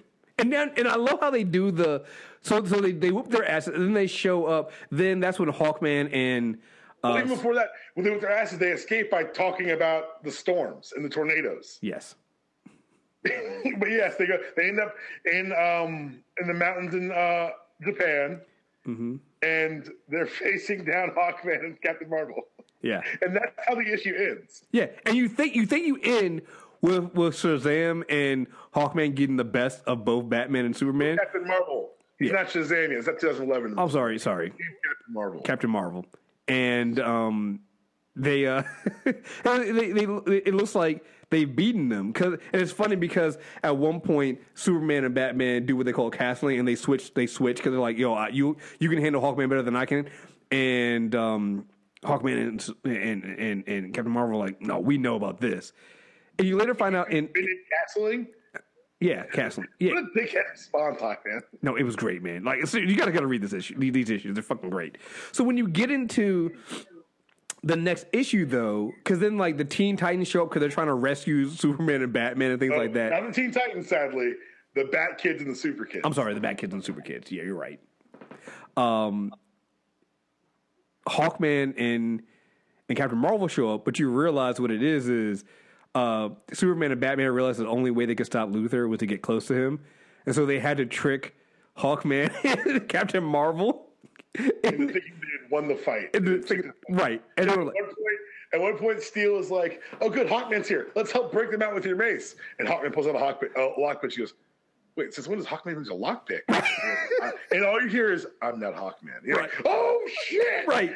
It comes out of nowhere. You're like, you evil, sneaky sons of bitches. Like, this is...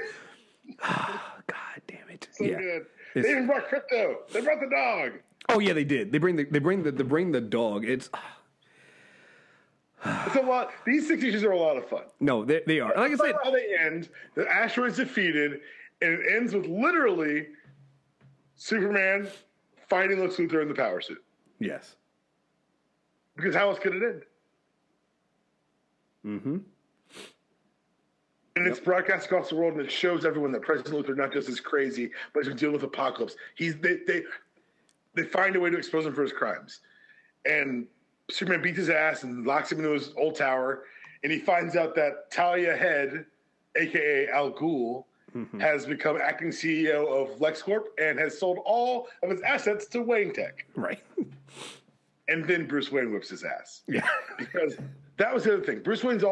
Batman's been mad because Lex, one, framed him for murder. Not a way to make friends. And then he just framed him for murder. Framed him for murder for his girlfriend at the time. Yeah, it was real dirty shit. Yeah, just a little bit underhanded. This whole crossover, this whole book starts with evidence being planted that Metallo may have killed Bruce Wayne's parents.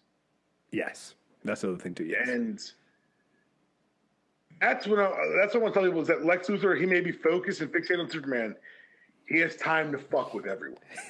Right. It's like, oh, you think you're not, like, everybody. And then once Superman knocks him back into his office, Batman greets him with this. Get up. You're about to become the first American president to go to prison. Everything you just told Superman about Darkseid, the asteroid, all your lies are broadcast across the world. They go back and forth for a while. And it's revealed that there's venom mixed with synthetic kryptonite. That's why he's able to hold his own against Batman. Then he stabs Batman and says, "Why are you wasting time here? Shouldn't you be solving the crime of the century? Who killed Thomas and Martha Wayne? Where is John Corbin, Batman?" Then he drops out and booms him away. You're reminded just how smart Lex Luthor is. Mm-hmm. These secret identities probably mean nothing to him. And the last shot, because why not, is him doing the Wolverine pose at the end of that. It really is the Wolverine pose. It really is the Wolverine / Kitty Pryde pose of there will be a reckoning. Donald Leland just threw him through a bunch of floors. He's about to gut a bunch of Hellfire goods. Yeah. There will be a reckoning, a crisis, in which I throw my tablet across the room. I threw the book. I was in college. I threw the book. God damn you. Crisis. No more crisis. Certain worms should be off limits for the next 20 years, DC. Oh, my God. Shit. All right. So, shit, man. We're actually going through this. We're just a lot going through this. The thing is, that's what I'm telling you. There's not a lot of advancement in the character, but there's a lot of great Luthor stories. From here, he plays the other half of, he plays kind of the good side of, because now there are two Lex Luthors running around. One is organizing these villains. The other one's very confused. Our Luthor's the confused one. Yeah. It's Infinite Crisis. Infinite Crisis happens. Yeah. And now, this is pre-Infinity 2, the deck is shuffled again. So now, Lex Luthor didn't just visit Smallville, didn't grow up in Suicide Slum. No. He grew up next door to Clark Kent. He lived in Smallville with his aunt and met Clark Kent, Lana Lang, and Pete Ross. They were friendly for a while, but then now he left Smallville under cloud suspicion that maybe killed his dad. No big deal. No big deal. Found LexCorp, the whole thing. And that's the thing here is that we've given you now, I think this is the third origin we've given you for Lex Luthor. Yes. This retconned Lex Luthor, it's basically the same. They changed some things for the year one. And then because DC didn't know that they were going to do it again, we get now additional version of Lex Luthor, because New 52 rolls out its... Oh, before we get that, though, just to quickly go through, because there was... Superboy. Well, not just Superboy, but 52. I only like it because of how evil he is. It's good. No, it's good. It's good because it covers him. You're right. So in Infinity, this is after Infinite Crisis, he once again uses the body of Alexander Luthor from Earth 3 to clear his name, because that's just what he does. He uses the fake version of himself to clear his name. To be fair, if I had a fake version of me and I could commit a crimes, I too would use the body. Not villain agenda, but I'm not saying. Look, I'm not saying it's villain agenda. I'm not saying it's wrong. I'm just saying that he did it. All right. It's a logical extension of what he would do. Right, and then he at this point, Lex is not seen as really a bad guy because he wanted to clear his name. But now what he's doing, he's trying to create it because now there's no Superman during the 52 in the aftermath of it. There's no Superman, Batman, and Wonder Woman are all quote unquote missing. So you get those. We've covered 52 before, but the big thing here is Lex creates his own team of superheroes. No, not just a team of superheroes. He is now giving away powers to the Everyman Project. Yeah, the Everyman Project. And what they don't, he's still doing it to fuck with people because he goes after Natasha Steele's, I think niece. I think that's a relationship there to put her into a project. What they don't know is that Lex can control when to turn on and off the powers. He first does it. I can't remember the issue, but he does it to one of the girls on the team who crossed him. In the middle of a fight, he turns on trajectory's powers and she gets killed. He does it for their fucking ratings. He literally has it planned out so that when she's dead, they'll use her death to get better ratings for the team. But probably the worst thing he does after giving out all these superpowers, and at this point, who was Supernova? Who was playing that character? Huh? Am I spoiling this stuff? Yeah, I mean, why not? It's huh? Booster. Who was it? It's Booster. Oh, okay. It was Booster. Okay. Yeah. I can't remember. Actually, for No 52, yes, there's a great Lex Luthor plotline in there. That's a Booster Gold story. No, it is. 52 is a Booster Gold story. So, in order to, he's getting really upset because at one point, he's trying to discredit Supernova, which he doesn't know is Booster Gold, and it doesn't work. So, being the petty man he is, I want to say this is New Year's, and during the New Year's celebration, Luthor pulls out the remote control in his pack. And you got to remember, at this point, it's New Year's Eve. People with superpowers, or there are people flying around superpowers. They're using it because drops them to coincide with the fucking ball drop. He pulls out the remote, and it just I looked at this and was like, this motherfucker's evil. He pulls out the remote, and right when the ball drops, he turns off everybody's powers. You literally have people dropping from the goddamn sky. There are people there. Then there are people on the ground who have powers to go, no. Like there's that one where the guy's like, no, I can catch him. And literally gets splatted, right in front of his girlfriend. Lex is evil as shit. So he eventually gets defeated by Steel, which is also just a great movement. Steel whoops his ass later on. Yep. But I had to bring that up because, again, like that moment of Lex literally standing there and his version of the ball drop is to literally have bodies drop from the sky. Just fucking... let's go through some of the other evil things he did before New 52. He was the human donor for Connor Kent, a.k.a. Superboy. Check out the character corner. Stabilizing agent to balance out the Kryptonian genes. He then put post-hypnotic programs inside of him to have him turn on his friends and nearly kill the Teen Titans. He starts a cadre of supervillains led by Calculator to battle the other Lex Luthor. And it's the greatest line in Lex Luthor history, and says, do you ever feel like the Calculator's about to hit a button? He says, do you ever feel like that your entire life's been building to one point? Luthor looks him in the eye and says, daily. Because he's a dickhead. Blackest Night. Luthor gets deputized into the Lantern Corps. If you know your colors, you know what ring you got. That's right, orange for greed. It doesn't go well. He's immediately knocked out by the rest of the Lantern. Well, the one thing that comes out is, greed. It goes with what you want most desire. What did he most desire? To be Superman. To be Superman. Which is duh. So it's good in New 52. Was the Black Ring in New 52? I couldn't remember.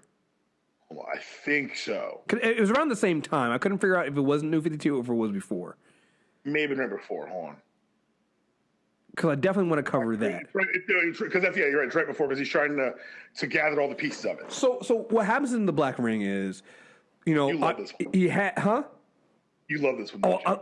I love it because it shows you how fucking crazy. Like it is to me is the final cap on just how fucking crazy Lex Luthor is. So he during the Superman the Black Ring, and they call it Superman the Black Ring, but it's really it's a Lex story. I don't even know. Does Superman even show up in this one until the very end? Not until the very end. No. Yeah. So it's a Lex story. So Lex has decided that after his experience with the Orange Lantern ring, that he needs his own ring before, but he knows that the most powerful ring, the one he needs the most, is the Black Ring. He wants a Black Lantern ring. And he's determined that he tasked his vast resources to find this ring. First of all, first creepy thing here is, and I couldn't figure out what it was at first, and then I later find out, there's plenty of times in there you have Lois beside him. I'm like, who the fuck is... What the fuck is... So weird. Why is Lois in his office? Why is Lois what's going on? You find out Lex has created a robot Lois Lane. And I don't know if she looks like Lois Lane, but I know he definitely calls her Lois. But nobody else really knows who she is. Yeah. So nobody else really... So I don't think it looks like Lois, but nobody else really knows who she is. And you find out it's his basically robot / lover, I think lover / bodyguard / just what the fuck. So Lex has decided he's going to go around. He's trying to find where he can find these rings, and so he's going around to different spots on Earth. And the crazy thing about this is, particularly the first volume and a half, you see Lex do some crazy things, but he's never really the bad guy, right? He goes up against in the different places. He goes up against Grodd. He goes up against what is the Orange Lantern that has the Orange Lantern? Orpheus. Orpheus. He goes against them. He goes, and if you did listen to our combo book club on the Secret Six, you know that this is also that part of the Secret Six where Lex Luthor shows up with Vandal Savage in the Secret Six part of that, like where he literally uses Vandal Savage's daughter against him.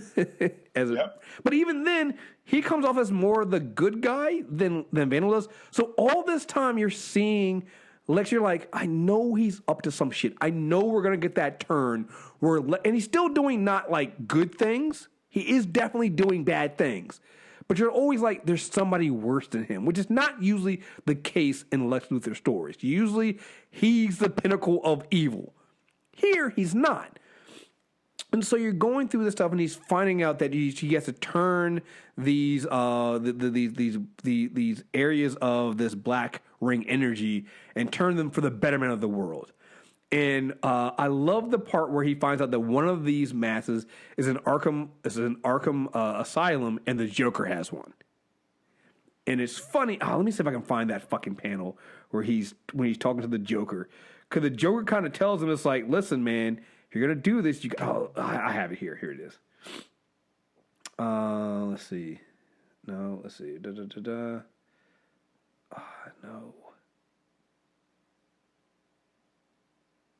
Oh, I can't. I don't have it.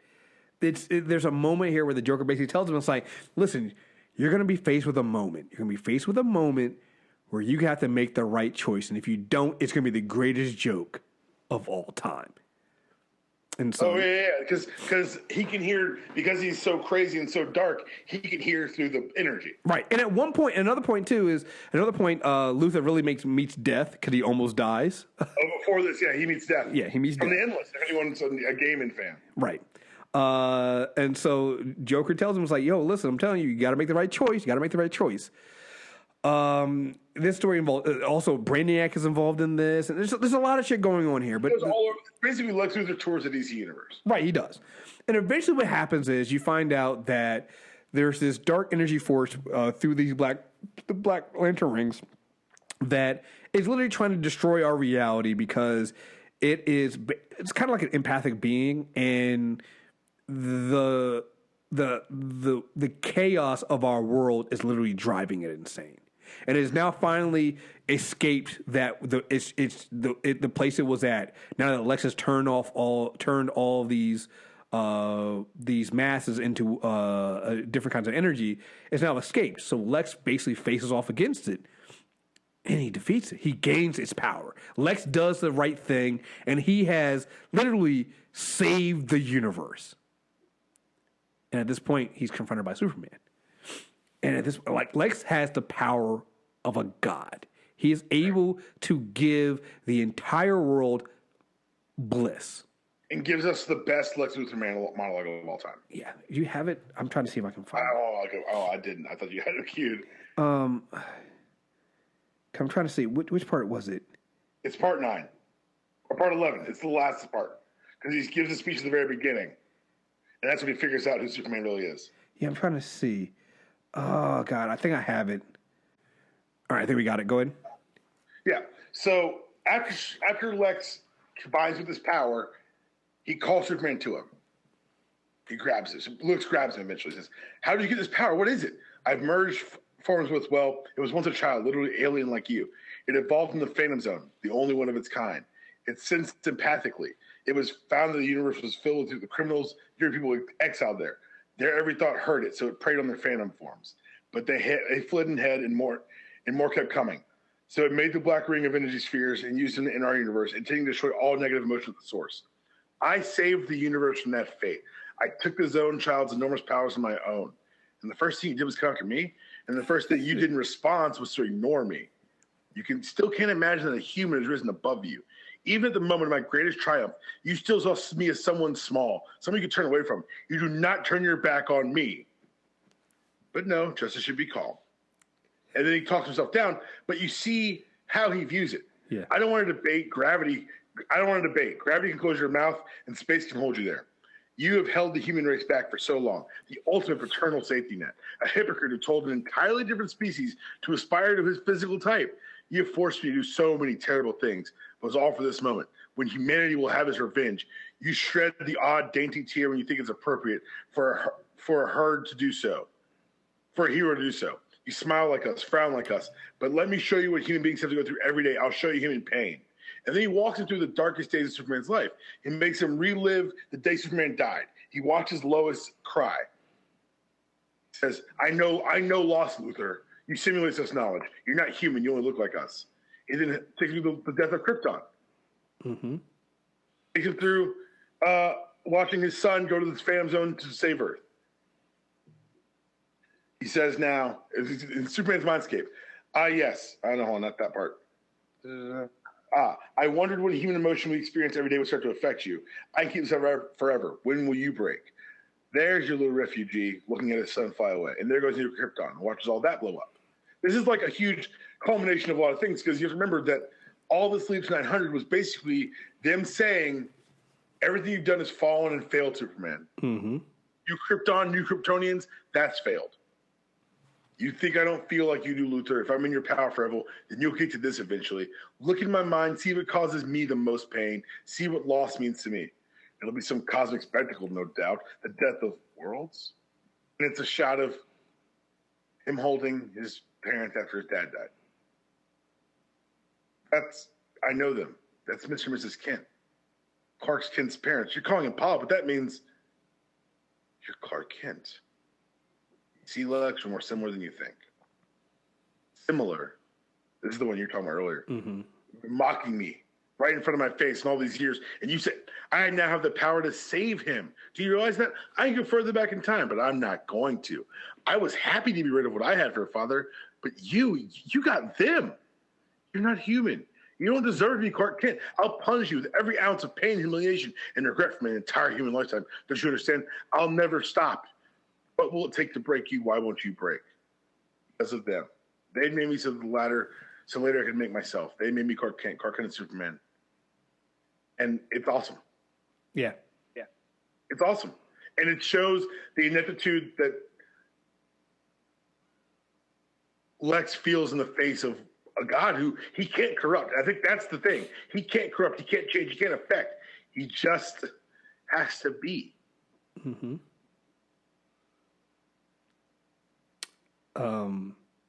So what happens is, Lex gets all this power. He's given the world bliss. I can do anything. Yes, Lex. This is Superman talking to him. I can feel the universal happiness you're radiating. With what you know about me now, with how you are now, things have to change, don't they? You can make everyone happy now, forever. Use that feeling of bliss to sort out the underlying problems of the universe. Be the hero you're always capable of being. So I can do anything, be anything, achieve anything. But only if I leave my greatest enemy alive and be in blissfully happily. Right? That's it in a nutshell. Luthor stands there and looks. So the silent panel is so damn. Yeah, this silent panel is so good. Lex, you can feel it. Feel all the good you can do. If you can just let go of the past. Because here's the thing. If Lex doesn't do this, the more and more he gives into his anger, the less and less power he has. My greatest enemy, who's been making a fool of me all these years, who's even now lecturing me on what I should do. I'm sorry. Sorry for everything. For anything, this is too important. Quiet. You get 2 more great silent panels, and the last one is the greatest one because you literally have Lex making the face you make when somebody tells you, listen, shut the fuck up, don't say anything else. You're like, but and Lex gives in. He gives in. No. And still he's not dead yet. It's not over. What? And he literally gives up the power of a god to try to destroy Superman. So the harder you try to destroy me, the more power you lose. And then he provokes, the same way he couldn't provoke Superman, he provokes Lex into just giving it up. Yeah. It is, and what I love about it is that the end of it is they cut back to Arkham Asylum, and you got the Joker in the cell. Oh, that is my idea of bliss. I told him to make the right choice, and he did. Luthor played the greatest ever sick Joker in the universe, and himself. Like again, I love the Black Ring just because it shows you that Lex literally goes through, and he literally proves himself. up to that point that he can win, that he can be better than Superman. He has everything he can do, and he still gives it up to be petty to go after Superman for no fucking reason. And that's why I really liked the pre-52 versions of Lex, because he was so consistent. But I'll say this right now. I've read some new 52 Lex. They push the character. Have you read any of this? No, I haven't. Okay, so I'll just do a quick overview over here. They had him, again, raised in Kansas. By the way, that's number 4. For those keeping track of organs. Lived in Smallville, grew up in Smallville, 6 is Selena, promised a cure. Got out and became, I guess you could say, first interacting with the government, trying to help them build weapons.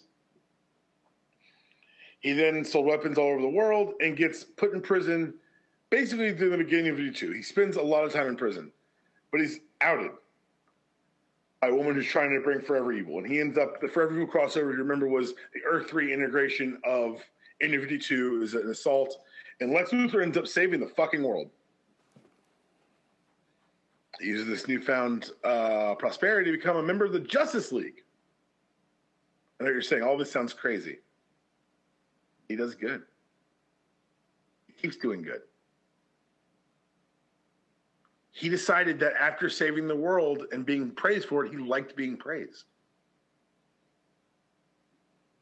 So, the end of New 52, Darkseid War occurs, and it's crazy. It involves baby Darkseid happens, which leads up to a panel in Metal where Batman's wearing Darkseid in a baby Bjorn, and it's the funniest goddamn thing in the world. No, and the baby's throwing up devil horns because Greg Capullo is awesome.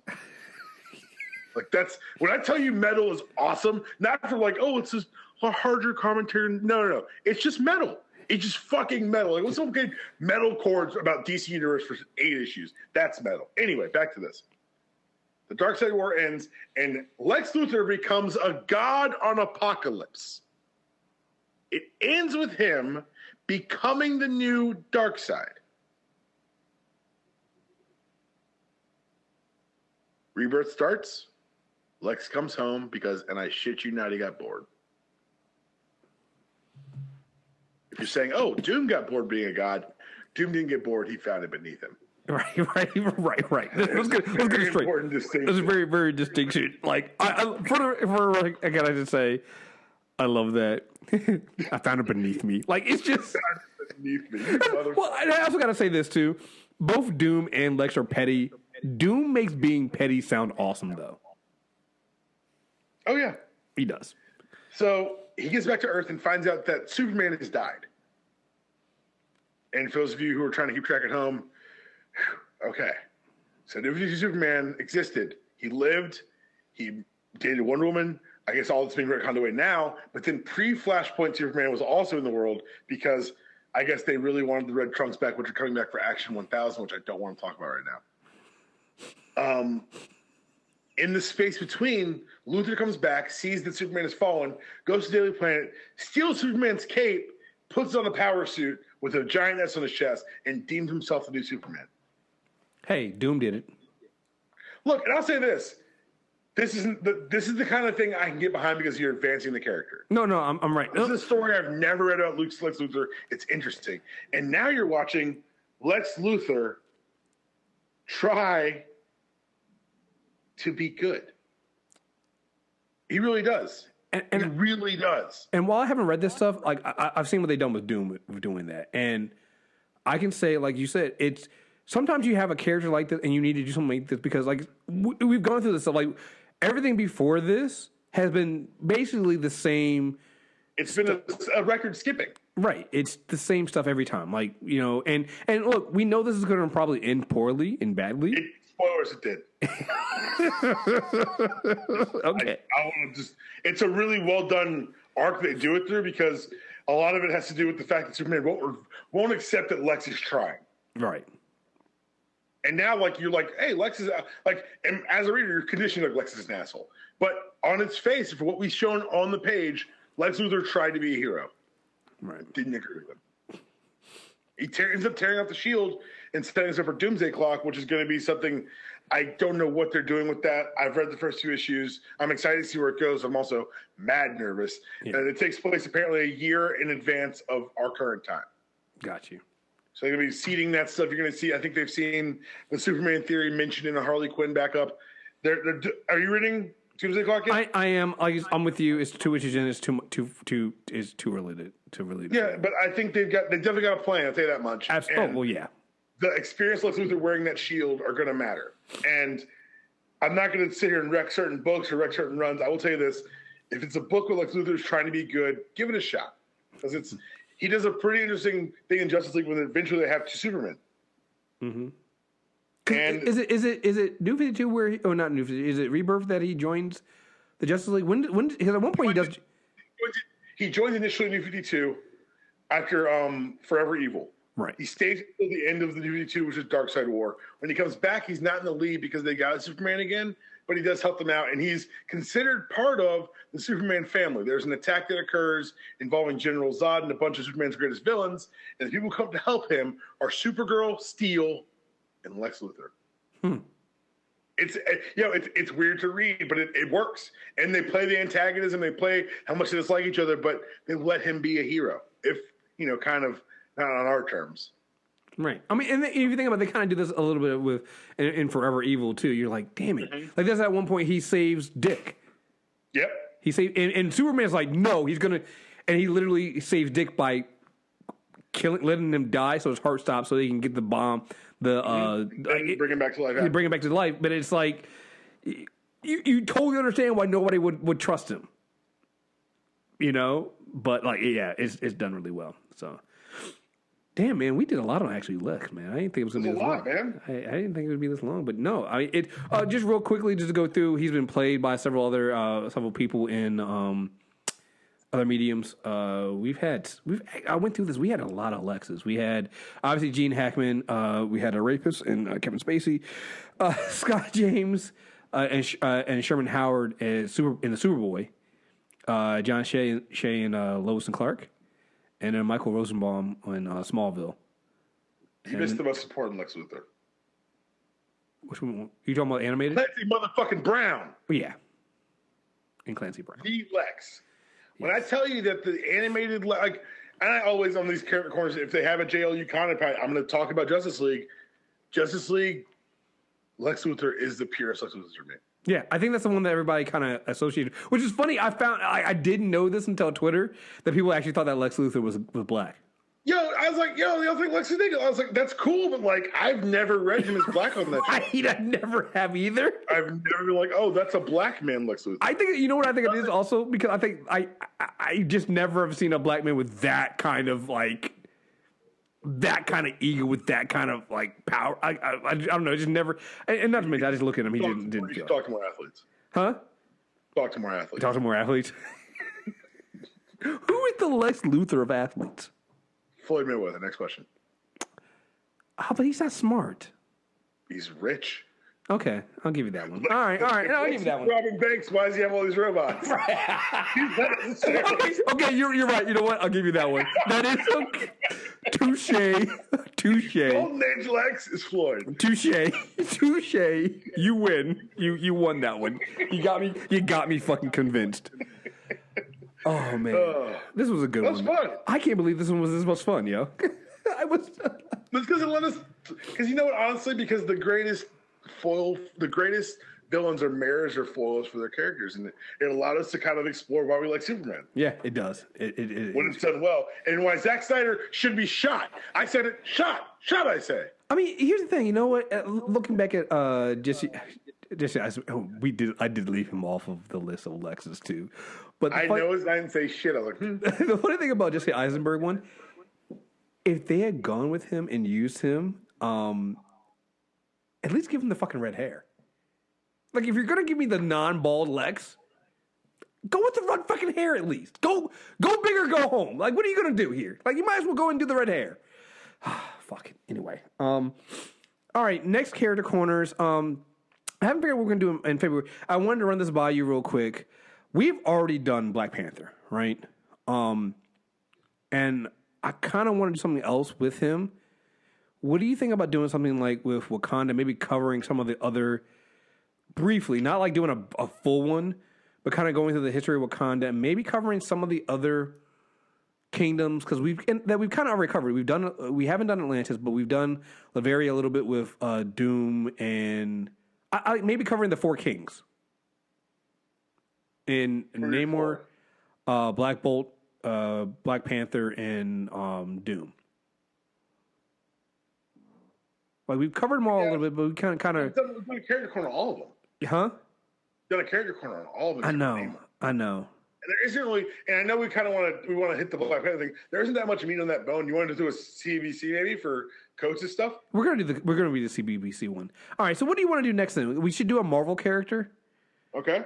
So I know we're gonna do Cable. We're gonna do that closer to May now because that's when Deadpool comes out.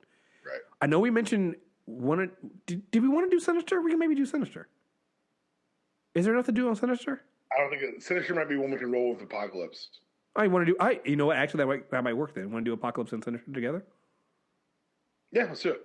All right, cool. Next one is going to be Sinister and Apocalypse. We have a bunch of other ones that we're going to do, but we're trying to time them. Like I was thinking that in around July, we can do the Pims. Yeah, or it's only one Pim. Oh well, you're right. There's only one Pim, but we throw Janet in there as well.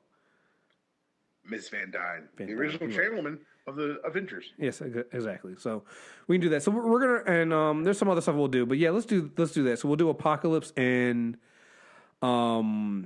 Sinister next month, and we'll still have plenty of, like I said, we're gonna do CBBCs on the Coaches Run. We have that already. I think that's I want to say that's maybe the weekend of that Black. We want to do it after we see Black Panther because I think that would be kind of interesting to talk about Coaches Run and what they did with Black Panther.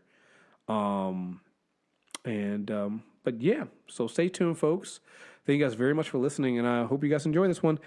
If you're somebody you want to listen, you want us to cover, send us an email. Because like I said, I know we were thinking about doing some smaller, quick ones where we can like kind of cover some characters real quickly.